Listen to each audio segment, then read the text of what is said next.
The Kid Who Jiggled Too Much by Croxton. I swear the ground shakes whenever Andrew's walking.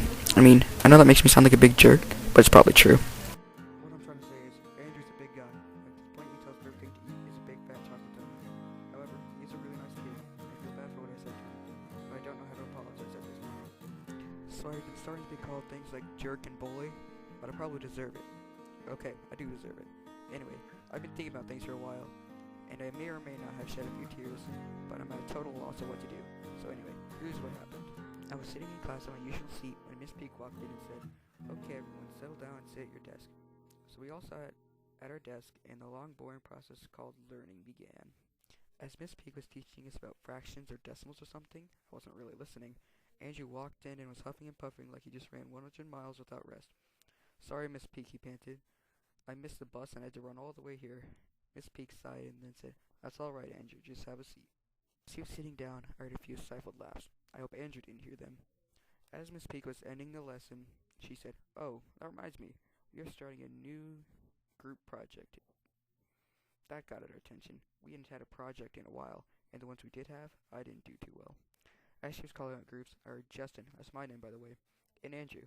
Well, that was fine with me. Andrew's a smart kid, certainly a lot smarter than me. So I was happy until I heard the words, "The project is to build a tower out of toothpicks and marshmallows without sticking them together with glue or tape. You have 2 days." So I was freaking out.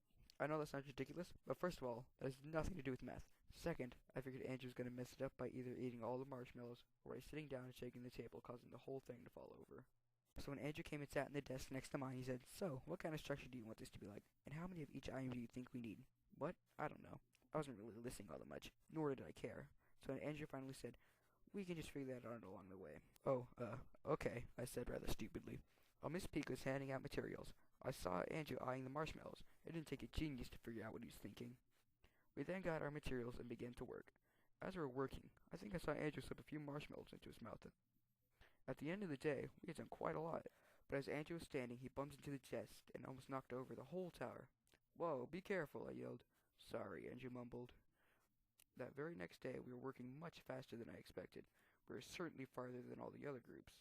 And that was probably because Andrew was actually very good at building stuff like this. So I asked him, "How are you so good at this?" "Oh, well, I really want to be an architect when I grow up, so I do a lot of stuff like this," he said, sounding a little flustered.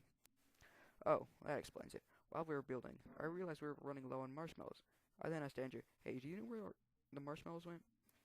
He looked a little nervous. 'Oh, well, I may have eaten some while you weren't looking,' he said sheepishly. 'That's all right. I'll just go ask Miss Peak for some more,' I sighed. While I was waiting for Miss Peak to return with the marshmallows, I noticed Andrew eating even more marshmallows. When he saw me looking, he stopped and smiled nervously. I just shook my head. When I got back to the desk, Andrew said, 'Hey, I'm sorry for eating marshmallows.' I didn't answer him. While we were working, I noticed some of the tower was sagging down a little bit. When I examined it closely, I noticed a chunk was missing from marshmallows supporting that side of the building. I suspected Andrew had something to do with it, but I was tired of it. While I was moving to replace the marshmallows, the whole thing collapsed. I then yelled, 'Dang it, you bully!' I made it fall. That's right, I called the hole. He just kind of stared at me, then went for it. So I caused a kid to possibly cry, and it was really bad that I don't know what to do. Also, I don't even know if you listen to me. I need help, and fast.